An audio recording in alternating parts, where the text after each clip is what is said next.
ఆ మాజీ ఎమ్మెల్యే ఉన్నట్లుండి స్పీడ్ పెంచారట. అసెంబ్లీ ఎన్నికల్లో ఓటమి తర్వాత అంతగా యాక్టివ్ లేని ఆయన గత కొంతకాలంగా మాత్రం తెగ హడావుడి చేస్తున్నారట. తన నియోజకవర్గంలో నిరసనలు ధర్నాలతో బిజీగా ఉంటున్నారట. దీంతో అక్కడ నిన్నటిదాకా స్తబ్దతగా ఉన్న రాజకీయాలు ఒక్కసారిగా గరంగరంగా మారిపోయాయి. ప్రతిపక్ష బీఆర్ఎస్, అధికార కాంగ్రెస్ మధ్య తాజా పొలిటికల్ వారికి తెరలేచిందట. అక్కడ ఇంతకీ ఎవరా లీడర్, ఏదా నియోజకవర్గం?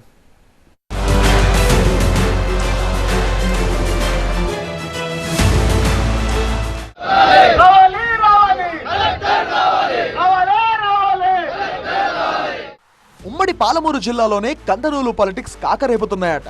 గడిచిన కొన్నాళ్లుగా అధికార కాంగ్రెస్, ప్రతిపక్ష బీఆర్ఎస్ మధ్య రాజకీయ వేడి రోజు రోజుకు రాజుకుంటోందట. బీఆర్ఎస్ నేత మాజీ ఎమ్మెల్యే మరి జనార్దన్ రెడ్డి నియోజకవర్గంలో తెగ హల్చల్ చేస్తున్నారని పొలిటికల్ సర్కిల్స్ లో చర్చ నడుస్తోందట. తెలంగాణలో రైతుల ఆందోళనకు కారణమైన ధాన్యం కొనుగోళ్లలో జాప్యం, మొక్కజొన్న కొనుగోలు కోసం ఆయన రైతుల తరపున రంగంలోకి దిగి ఆందోళనను తీవ్ర స్థాయిలోకి తీసుకెళ్లారు. ఇన్నాళ్లు సైలెంట్ గా ఉన్న ఆయన ఈ మధ్య తరచూ నియోజకవర్గానికి రావడం, ఆందోళనలు ధర్నాలతో తెగ హడావిడి చేస్తున్నారని గులాబీ కేడర్ మురిసిపోతోందట.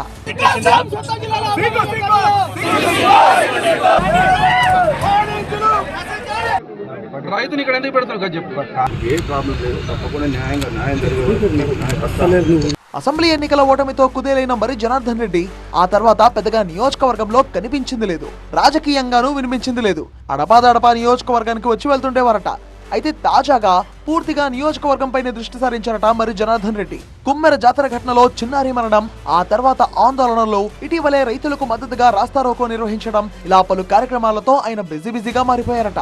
అంతేకాకుండా వరి ధాన్యం లోడుతో ఉన్న ట్రాక్టర్ ను కలెక్టరేట్ కు తీసుకువెళ్లి హల్చల్ చేస్తున్న ఘటనతో ఆయన పూర్తిగా లైమ్ లైట్ లోకి వచ్చేస్తారని గులాబీ కేడర్ భావిస్తోందట.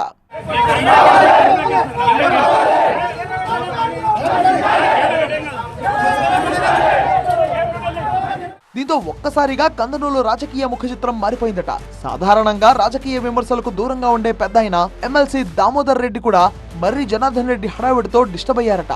జనార్దన్ రెడ్డి రోడ్డెక్కి ధర్నాలు చేస్తున్నారని దామోదర్ రెడ్డి ఘాటుగా కమెంట్ చేసే స్థాయికి రాజకీయం వెళ్లిందట. దీంతో నియోజకవర్గంలో పాలిటిక్స్ మరింత వేడెక్కాయట.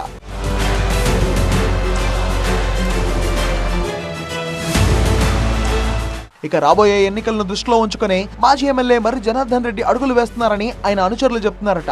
అధికార పక్షం ఇన్నాళ్లు ఏం చేస్తుందో అని సైలెంట్ గా చూసామని, ఇక ప్రజాక్షేత్రంలో అధికార పక్షాన్ని గట్టిగా నిలదీద్దామనే కేడర్ కు మరి జనార్దన్ దిశానిర్దేశం చేశారట.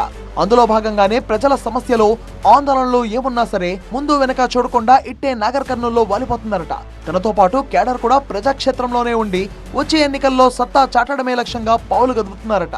కందనూలులో మర్రి మైలేజ్ గేమ్ తో పాలిటిక్స్ ఒక్కసారిగా హాట్ గా మారాయట. పరిస్థితులు ఇలానే కొనసాగితే రానున్న రోజుల్లో కందనూలు రాజకీయాలు రాష్ట్రంలోనే కాకరేపే అవకాశం ఉందని లోకల్ టాక్. మరి ఈ ఆందోళనతో మర్రికి ఎంత ఇమేజ్ పెరుగుతుందో చూడాలంటున్నాయి పొలిటికల్ సర్కిల్స్.